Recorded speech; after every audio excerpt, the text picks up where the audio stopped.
Nous allons donc classer nos vins de réserve en fonction des cépages, les pinots meuniers, les pinots noirs et les chardonnays. Ces vins-là vont servir pour les tirages de 2014, avec bien entendu les vins de la vendange 2013. On démarre souvent par le chardonnay, on monte en puissance lors de la dégustation. C'est très joli. C'est des beaux vins de réserve, ça pour l'an prochain, c'est très prometteur. Ça, on va peut-être l'affecter dans la cuve 50. La cuve 80, c'est un Ménil.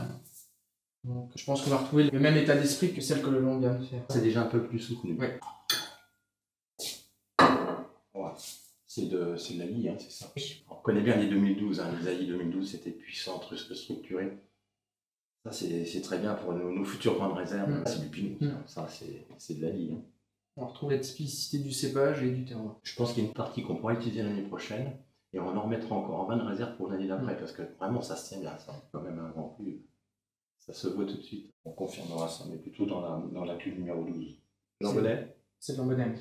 J'ai un petit peu des notes de fraises, un peu de framboise, mais très très léger. C'est marrant, c'est caractéristique au cru. On a quand même pas mal de finesse pour un pinot. Une petite amertume en fin de bouche, mais qui n'est pas désagréable du tout, pour donner un petit peu le fond de vin. Jean-Pierre, ça va faire 30 ans qu'il est dans la maison.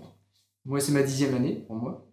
Donc c'est vrai que ces 10 années sont 10 années d'échange. C'est surtout ça, l'échange, interagir, déguster, c'est beaucoup d'expérience. Chaque vendange est différente.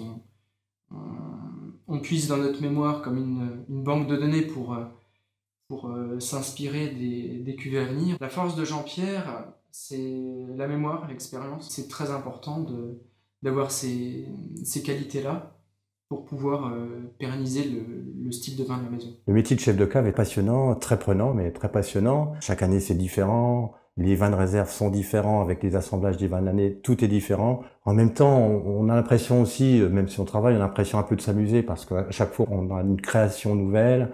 Les vins doivent être parfaits, doivent être structurés, fins, et ils doivent avoir la signature Gosset parce qu'après, ces assemblages sont mis en bouteille fermée. Et là, on ne peut plus rien faire. C'est la période essentielle pour avoir donc nos cuvées Gosset telles qu'on les veut.